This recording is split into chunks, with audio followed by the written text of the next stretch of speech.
planning and design all the BIM training program.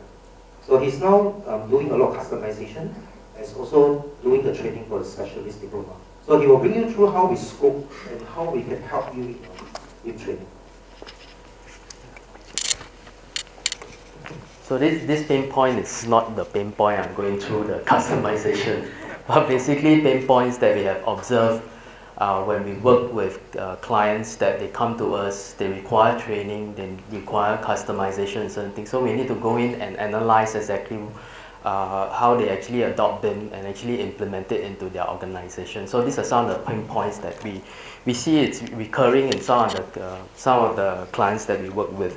So I cluster them into three parts. One of them is staff, one is training materials, and then eventually how we actually deliver them. So in terms of staff, a lot of the staff is all entrenched in 2D practices. So they're very scared that when they start to use BIM, they're afraid that they will mess up the model. So there's always this fear.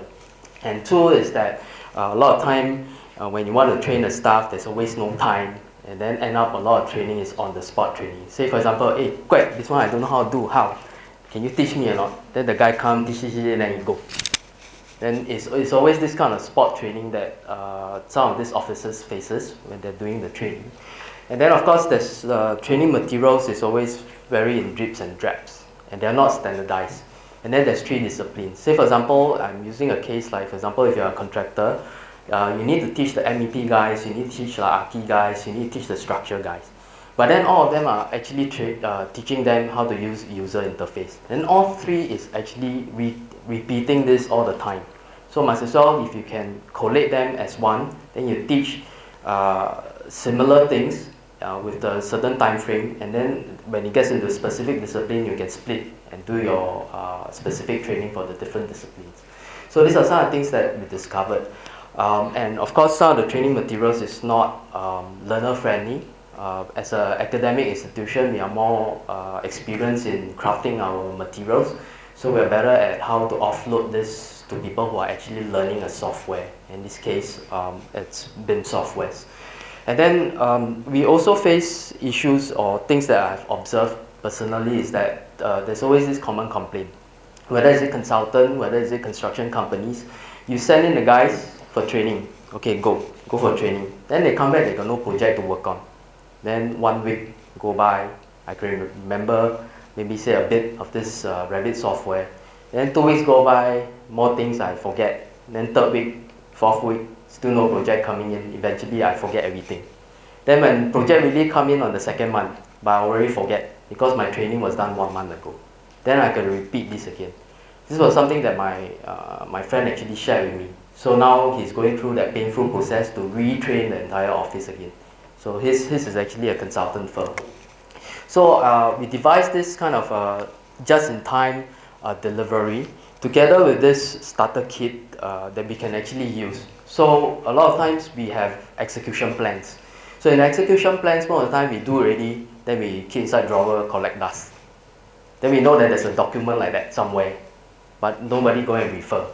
So in order to get everybody on board, we should actually introduce them what exactly an execution plan is. So be it whether it's a BIM execution plan or a VDC execution plan, you should actually bring this out and then let this your staff know exactly there's such a plan that exists, and all the protocols is actually specified in there. And in there, we also introduce things like what are the use cases, what are the roles that they play, because in the execution plan it specifies the roles, what are the workflows that is available in there, and then what it means by ICE. ICE is integrated concurrent engineering. So we do this like a technical coordination, and exactly what kind of standards is required when we exchange files for ICE.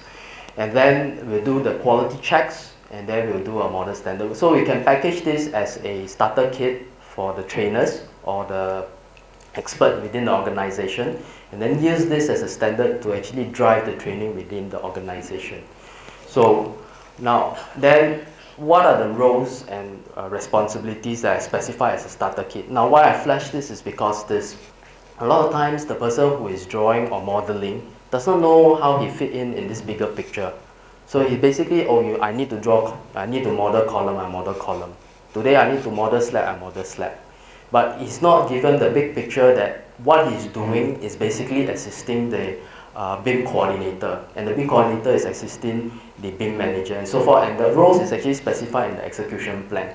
And if when you flash this, it also gives the person who is doing it that this is how you can actually climb and get yourself promoted if you get better at your work. So this is like to entice them, to motivate them in a way that if I can do well in my job, this is how I can progress in my career progression. So if you flash this, say for example, if you are a BIM modeler, I'm assisting the BIM coordinator. I need to ensure that my model must be accurate. When I compile it, there's certain standard I need to follow. I need to update it. I need to create this composite model so that I can share with my consultants or my external parties. So of course, sometimes coordinators also conduct trainings together with the BIM manager. And there's some workflows that I've seen in some of the execution plan. And there's always this recurring workflows that I see. There's always an overview. There's always a workflow of how you actually do it during the design stage. There's also workflows for how you actually communicate with your contractors and your subcons, and how you actually send your models out for during construction stage, how you actually send it out for external coordination. You have for quantity takeoffs, you got your planning and construction, and then you got your S-build, and then eventually you also do it for your ICE session as well. So basically it's about 9 workflows. So these are the things that constantly recur in the execution plan in terms of workflows. And why I'm showing this workflow is because I also have identified that, as I mentioned earlier on, I send you for training, you come back, no project, then I forget. So these are the workflows that we have identified at this particular moment. Say for example, the first workflow, when you are going to award your tender to your successful contractor, for example, or you are the contractor, you more or less you know you are going to get the project ready. So just before the design model is going to hand over to you, you quickly send your guys for training. So when you get the project, straight away you can start modeling your construction model. So this is what we call it the just-in-time training. So we are hopeful that with this kind of observation, we can give just-in-time training for the basic skills for modeling, whether it's Revit or ArchiCAD, into the just before the design model gets handed to you. And then when you're about to start your advanced modeling, that's when you start to send your staff for your advanced BIM training. So this is the ideal way of parachuting your training into the workflow. Now, what are the kind of training contents that can help benefit for your subcons? This is something I have learned from China Construction, and this is something also I learned from Lendlease. So what they told me is that they actually train their subcons. The reason for doing that is because at the end of the day, when you work with your subcons, they already know what is your culture, your BIM culture, your BIM standards, your BIM protocols. So as main con, if you can spread this learning to your subcon, then when you employ these people, they already know what you want. So you don't have to retrain them, or you don't have to take their model and redo it, or take their schematic and then you redraw yourself. So because they already know what you want. So as a main con, you can go and conduct your training with your subcon. So this become your preferred subcons when they work with you. So this is something that SP can help in terms of training, because a lot of time training takes a lot of time. Crafting of training materials also take a lot of time as well. So and of course, with working with subcons or main cons, we also can identify gaps. And by identifying gaps, we can also conduct an exercise based on the number of things that we can train from our school. We'll send it as a survey to you guys, and then you conduct a quick survey to see what are the skill sets. This is basically Revit checklist of what as a school, as a trainer, that we can do here. Then we send it off, and then you get your organization surveyed and see what kind of skill sets that they have per commands that they have, Revit commands that they can do. Then we'll come back and tell you that, okay, you need to customize your training in such a manner because it's lacking in this area for both basic and advanced. And we do it for basic for architecture and structure. We do it for MEP basic. And the Archi and structure is separated when it comes to advanced. So basic for MEP, we do it separately from the rest, and then we do advanced as a separate one as well. So who are we? Basically, I think Dennis has explained. He's the Center Director for our Digital Building Innovation Center, which we will see later on. Ichai is not here today. He is the Center Manager, and then followed by myself, Madam June, who is seated across at the corner there. Both of us are the BIM consultants here.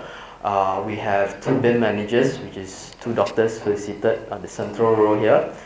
Basically, we are all BIM managers. We went through the rite of passage at BCA for the specialist diploma in BIM. And then we have Keith, who does fabrication. We also have some, when you go to the center, you see some of our 3D printers. We have the rest of the guys that you see that is highlighted in red. Basically, these are also teachers that is already teaching in BCA. They are also our young tutors as well. More is coming in. We recently recruited quite a number, so we are having a platoon of adjuncts that can help teaching as well. All right. So, what are our training facilities? I just quickly flash through. This is our DBIC. That's Madam June. She's teaching her full time, so we use this center to teach our full time as well. This is a class that I'm teaching, ArchiCAD. We teach both software, ArchiCAD and Revit. So these are the two softwares that we teach. And that's me conducting a class for Straits Construction. They're doing a customized training with us for basic training. So this is how it looks like, our AR, VR. This is our fabrication lab. So students will come in to use a CNC machine and the laser cutters. So we have two laser cutters, one here and the other one over there. And just to recap very quickly, this is some of the solutions that we provide. If you are a contractor that is coming in, this is a starter kit that we can use. I also do BIM adoption for your company if you are not BIM ready. So I've done for a few companies already to do adoption plans. We are moving into execution plans. So, and finally, I think to recap, so Dennis has mentioned, we hope that the industry can also help us and teach us a few things, like we can collaborate on workshops using this as a platform to share. And hopefully, if you want to co-locate your presence to share, also you can, if you want to. I strongly encourage John to co-locate with us. Okay, and of course, if you want to do some research, you can also employ our students, both from Archi, Civil, Landscape, any of our diplomas. You can come in to do research with us. And if there's any feedback on our course, there's a feedback that you want to give us, please be welcome. And finally, I think that's pretty much it.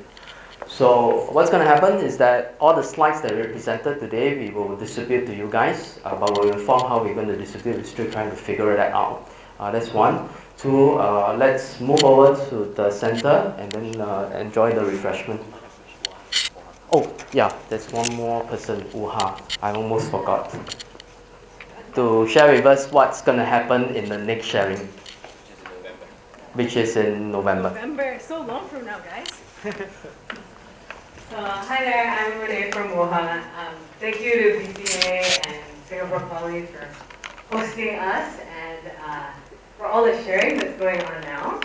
So I just want to share that, as on the architect side, Wuhan has been transitioning or trying to adopt BIM for the last 8 years or so, and our focus has always really been about how to best contribute to design as well as documentation. So over the last 8 years, we've learned a lot of the benefits, but also the struggles of BIM. And with the advent of the Internet of Things, with digitalization being the favorite word on everybody's mouth, and I mean computation and coding becoming everyday skills, it really is a good time for us to collectively tap on this industry to improve our productivity. So 2 months from now, we will be hosting, we're not really looking at the crowd here, that doesn't fit in our office. So we might need to look at a different venue. Maybe it might not be Woha's office, but we're really interested in automating documentation. So we are building 3D models, and then we're making 2D plans. Maybe in the future, we won't be doing that at all. We'll just be using 3D models. But right now, we're still doing that, right? We still have to submit to authorities. We still have to share with other people and explain to them in 2D what our design is. So we want to make that as automatic as possible. And I'd love to talk to any of you about what you're doing to improve that process. And we'll be sharing a little bit about what we're trying to do to, you know, basically go from 3D to 2D in 1 second, right? That would be the ideal. So see you on the 22nd of November. We will let you know where. Okay, let's move over to the center. A student of ours will share their winning competition at the recent IDEW design. And food is also in the center as well. Thank you.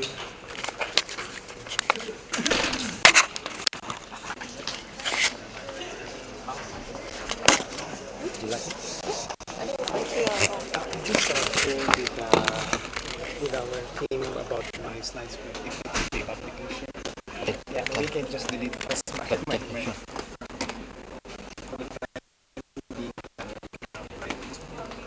Okay, cool. Thank you. Okay, thank you. Oh, don't forget the thing. I'm gonna give you my card. So you guys do